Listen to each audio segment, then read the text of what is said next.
Assalamualaikum warahmatullahi wabarakatuh. Perkenalkan, nama saya Nur Ilviana Kamelani dengan NIM 452202122. Di sini saya akan menjelaskan materi tentang manajemen keuangan, yaitu gambaran manajemen keuangan. Bahasannya akan saya jelaskan. Yang pertama, sejarah manajemen keuangan. Selanjutnya, definisi manajemen keuangan. Selanjutnya, konsep dasar manajemen keuangan. Yang keempat, yaitu kegiatan manajemen keuangan. Yang kelima, ruang lingkup manajemen keuangan. Yang keenam, prinsip manajemen keuangan. Yang ketujuh, tujuan manajemen keuangan. Yang kedelapan, yaitu fungsi manajemen keuangan. Yang kesembilan, yaitu tujuan perusahaan. Dan yang terakhir, yaitu sumber dana individu. Nah, pembahasan yang pertama yaitu sejarah manajemen keuangan.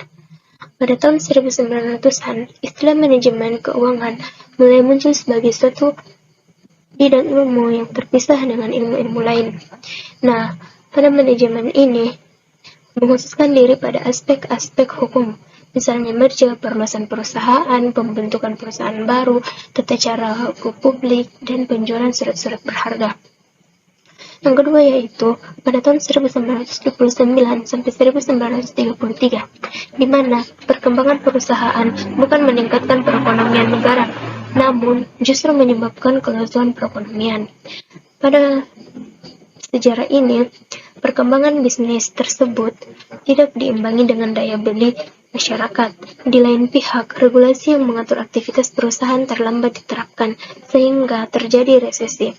Selanjutnya yaitu pada tahun 1940 sampai 1950-an, manajemen keuangan mulai dipelajari oleh masyarakat secara luas. Nah, pada tahun ini, manajemen keuangan bukan hanya mengatur bagaimana mendapat dana, namun telah mempelajari pula bagaimana menggunakan dana secara efektif dan efisien. Selanjutnya yaitu pada tahun 1960 sampai 1970, yaitu manajemen keuangan mengalami suatu pembaharuan pada sisi hitung dan modal seni. Nah, pada tahun ini ada dua pusat perhatiannya, yaitu kombinasi optimal dari surat-surat berharga, dan yang kedua yaitu bagaimana investor secara individu mengalami keputusan individu, yaitu investasi dan portofolio. Selanjutnya, pada tahun 1970 sampai abad 21, yaitu perkembangan ilmu manajemen keuangan terus berlanjut dengan munculnya inovasi baru dalam pembiayaan seperti leasing. Itulah sejarah manajemen keuangan. Adapun definisi manajemen keuangan yang dikemukakan para ahli, yaitu pertama yang dikemukakan oleh Suat Husnan, mengatakan bahwa manajemen keuangan adalah mengatur kegiatan keuangan, dan adapun yang dikatakan oleh Bambang Rianto, yaitu manajemen keuangan ialah aktivitas yang berkaitan dengan usaha untuk mendapat dana atau menggalang dana. Nah, dari definisi ini dapat kita simpulkan bahwa segala aktivitas perusahaan atau individu yang berhubungan dengan memperoleh, menggunakan, dan mengelola dana itu adalah suatu manajemen keuangan. Nah, arti materi yang ketiga yaitu konsep dasar manajemen keuangan. Ada 5 konsep dasar. Yang pertama, net income. Nah, pada konsep ini, manajemen keuangan yang perlu yaitu pendapatan bersih, yang artinya pendapatan suatu organisasi yang dikurangi harga pokok penjualan, pengeluaran, depresiasi, amortisasi, bunga, dan pajak. Konsep dasar yang kedua yaitu tingkat likuiditas. Nah, pada konsep ini, manajemen keuangan yaitu likuiditas adalah kemampuan untuk memenuhi seluruh aktivitas atau kewajiban yang harus dilunasi segera dalam waktu yang singkat. Adapun konsep dasar yang ketiga yaitu alokasi aset dan diversifikasi. Nah, aspek ini mengelola risiko yang saling berkaitan, yaitu dalam alokasi aset biasanya terjadi risiko kesalahan. Nah, risiko ini bisa berkurang dengan melakukan diversifikasi jenis investasi. Selanjutnya yaitu konsep bear market. Nah, pada konsep bear market ini biasanya digunakan untuk memberikan info periode penurunan harga surat berharga, misalnya harga sebesar 20% atau lebih. Adanya bear market pada saham disebabkan ketika investor menjual dan biasanya digunakan untuk mengantisipasi memburuknya kondisi ekonomi dan penurunan keuntungan. Selanjutnya yaitu konsep dasar yang kelima, yaitu melakukan toleransi atas risiko. Nah, setiap perusahaan yang ingin berinvestasi pasti memiliki rantangan toleransi dalam risiko yang harus dihadapinya. Pada toleransi ini, yang dimaksud yaitu suatu ukuran dari tingkat ketidakpastian yang diterima oleh seorang investor atau perusahaan berkaitan perusahaan negatif terhadap bisnis atau aset. Selanjutnya itu pembahasan tentang kegiatan manajemen keuangan. Yang pertama yaitu memperoleh dana perusahaan. Nah, memperoleh dana perusahaan yaitu kegiatan atau tugas manajemen keuangan. Yang pertama yaitu bagaimana cara manajemen keuangan memperoleh dana perusahaan yang dibutuhkan untuk membiayai kegiatan perusahaan tersebut. Ada dua cara memperoleh dana tersebut, yaitu dana internal perusahaan, yang dimaksud yaitu dana yang berasal dari perusahaan itu sendiri. Adapun yang kedua yaitu dana eksternal perusahaan. Nah, dana ini dimaksud yaitu dana yang berasal dari perusahaan yang diperoleh dari teman atau saudara investor, perorangan atau lainnya. Para pemasok bahan baku, pemberi pinjaman berbentuk aset, bank-bank, komersial, dan yang lainnya. Adapun kegiatan yang kedua yaitu memanfaatkan dana perusahaan. Nah, kegiatan utama dalam manajer keuangan perusahaan selanjutnya yaitu memanfaatkan dana perusahaan, yang merupakan tugas pokok manajer keuangan, di mana setelah dana yang dibutuhkan diperoleh, namun dalam memanfaatkan dana perusahaan, adapun beberapa dana yang dimanfaatkan perusahaan dalam menjalankan usahanya, yaitu yang pertama melunasi kewajiban utang.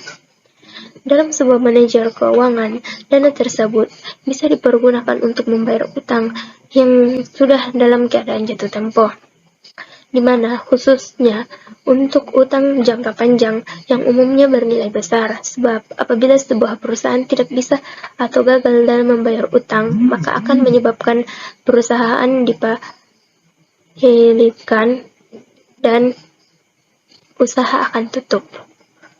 Selanjutnya yaitu memenuhi segala kegiatan operasional perusahaan. Nah, sebuah perusahaan yang kesulitan menjalankan kegiatan operasionalnya bisa menggunakan dana yang diperoleh agar bisa beroperasi dengan normal. Sebab perusahaan yang tidak bisa beroperasional secara normal bisa menyebabkan penurunan produktivitas. Dengan begitu akan mengakibatkan kinerja keuangan perusahaan semakin memburuk dan kerugian akan terjadi dalam perusahaan. Adapun yang ketiga, manfaat dana perusahaan yaitu melakukan investasi. Nah, apabila sebuah perusahaan tidak memiliki utang yang jatuh tempo atau kondisi perusahaan mampu untuk membayarnya dan tidak memiliki masalah dengan dana operasional perusahaannya, maka disinilah waktu yang tepat bagi perusahaan untuk melakukan investasi. Adapun kegiatan yang ketiga yaitu mengelola aset atau aktiva. Mengelola aset atau aktiva merupakan sebuah kegiatan yang dilakukan setelah dana sudah didapat dan telah diinvestasikan atau dialokasikan ke dalam bentuk aset atau aktiva. Pengelolaan aset menjadi sangat penting bagi jalannya operasional perusahaan. Sebab manajer keuangan harus mampu membuat kebijakan dalam mengelola berbagai aset yang dimiliki perusahaan untuk bisa beroperasional secara efektif dan efisien. Nah, pembahasan selanjutnya yaitu ruang lingkup manajer keuangan. Ada 3. Yang pertama, keputusan pendanaan. Nah, keputusan ini sering disebut sebagai kebijakan struktur modal. Pada keputusan ini, manajer keuangan dituntut untuk mempertimbangkan dan menganalisis kombinasi dari sumber-sumber dana yang ekonomis bagi perusahaan guna mempelajari kebutuhan-kebutuhan investor. Yang kedua yaitu keputusan investasi. Keputusan ini adalah masalah bagaimana manajer keuangan harus mengalokasikan dana ke dalam bentuk-bentuk investasi yang dapat mendatangkan keuntungan di masa yang akan datang. Selanjutnya yaitu keputusan pengelolaan aset. Nah, kebijakan yang meliputi pengelolaan aset yang dimiliki dengan efisien untuk mencapai tujuan dari suatu perusahaan. Nah, pembahasan yang selanjutnya yaitu prinsip manajemen keuangan. Yang pertama yaitu akuntabilitas. Akuntabilitas adalah kewajiban moral atau hukum yang melekat dalam individu, kelompok, atau perusahaan untuk menyebut bagaimana dana, alat-alat, atau wewenang yang diberikan pihak ketiga. Yang kedua yaitu konsistensi. Konsistensi yaitu sistem dan kebijakan keuangan dari organisasi yang harus konsisten dari waktu ke waktu.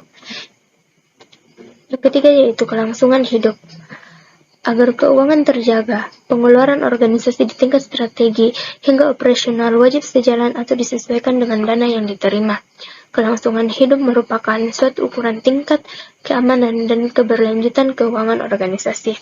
Yang keempat yaitu transparansi.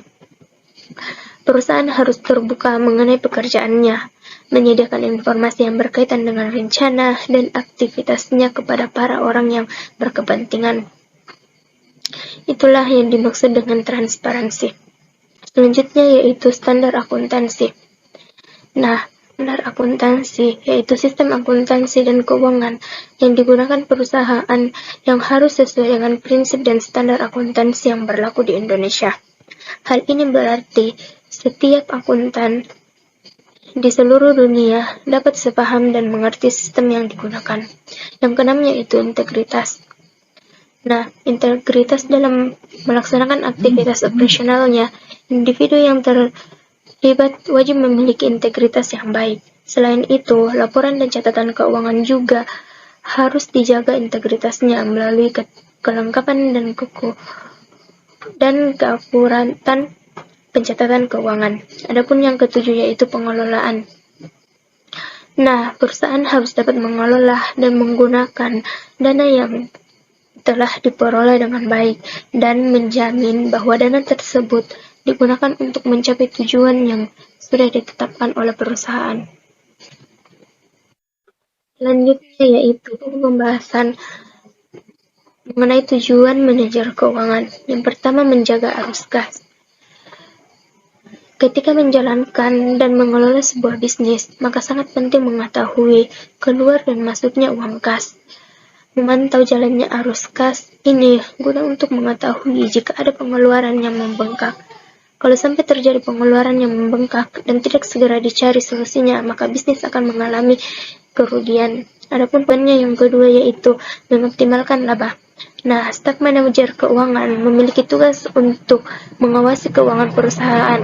Aktivitas anggaran dana yang kurang menguntungkan kalau bisa harus dihilangkan. Sudah menjadi tugas staf manajemen keuangan untuk mencari aktivitas yang bisa mendatangkan keuntungan bagi perusahaan. Jadi, tujuan adanya manajemen keuangan di sini untuk memaksimalkan laba yang diperoleh perusahaan. Yang ketiga yaitu menyiapkan struktur modal. Tujuan manajemen keuangan yang lainnya yaitu untuk menyiapkan struktur modal. Manajemen keuangan dituntut untuk bisa membuat anggaran jadi seimbang dengan dana pinjaman perusahaan. Gunanya yaitu agar menekan kerugian dan menghindari serta memanfaatkan modal yang ada sebaik mungkin agar bisnis terus berjalan dan segera melunasi pinjaman yang ada. Yang keempat yaitu mengoptimalkan efisiensi. Nah, manajemen keuangan bisa membantu perusahaan memiliki perencanaan keuangan yang baik. Dana yang dimiliki perusahaan bisa dipakai dengan tepat untuk keperluan perusahaan dengan baik. Hal ini secara otomatis efisiensi dana perusahaan akan mengalami peningkatan. Yang kelima yaitu kekayaan perusahaan bisa maksimal. Nah, Pembagian laba atau keuntungan yang didapat perusahaan harus dilakukan. Misalnya, untuk pasar saham, ini menjadi tugas staf manajer keuangan untuk bisa membaca pasar saham dan membuat kekayaan perusahaan jadi meningkat. Manajer keuangan harus bisa mendapatkan pemegang saham yang akan melakukan investasi ke perusahaan yang dikelolanya. Adapun pokok pembahasan yang selanjutnya yaitu fungsi manajer keuangan. Ada 5 fungsi manajer keuangan, yaitu yang pertama planning. Planning atau perencanaan keuangan yaitu hal ini meliput perencanaan arus kas serta laba rugi perusahaan. Yang kedua yaitu budgeting atau anggaran, yaitu perencanaan penerimaan serta pengalokasian anggaran biaya secara efektif serta memaksimalkan dana yang dimiliki oleh perusahaan. Yang ketiga yaitu auditing. Auditing atau pemeriksaan keuangan, yaitu melakukan audit internal berdasarkan keuangan perusahaan yang ada supaya sesuai dengan kaidah standar akuntansi serta tidak terjadi penyimpangan. Yang keempat yaitu controlling atau pengendalian keuangan. Hal ini merupakan melakukan evaluasi serta perbaikan mengenai keuangan serta sistem kerugian perusahaan. Yang kelima yaitu reporting atau pelaporan keuangan, yaitu menyediakan laporan informasi mengenai kondisi keuangan perusahaan serta analisis rasio laporan keuangan. Pembahasan yang selanjutnya yaitu tujuan perusahaan, yaitu memaksimumkan laba, yaitu di mana kita harus mengabaikan tanggung jawab sosial, berorientasi pada jangka pendek. Meskipun laba perusahaan bisa mempengaruhi nilai perusahaan, tapi bukanlah faktor utama. Terlebih lagi, laba perusahaan diartikan dengan laba akuntansi. Nah, laba akuntansi hanya melihat nominal pemasukan yang dibandingkan dengan nominal pengeluaran itu saja, tidak melainkan sisi dari keekonomian perusahaan, efek dominonya, efek jangka panjangnya, bahkan banyak pencatatan laba yang sengaja dikecilkan untuk menghindari pembayaran pajak yang besar. Selanjutnya yaitu memaksimumkan kekayaan pemegang saham dan memperhatikan CSR, mempertimbangkan rasio, berorientasi jangka panjang. Perusahaan bisa memproduksi barang dan jasa pribadi ataupun barang dan jasa sosial yang nantinya akan sangat menguntungkan bagi para pemegang saham.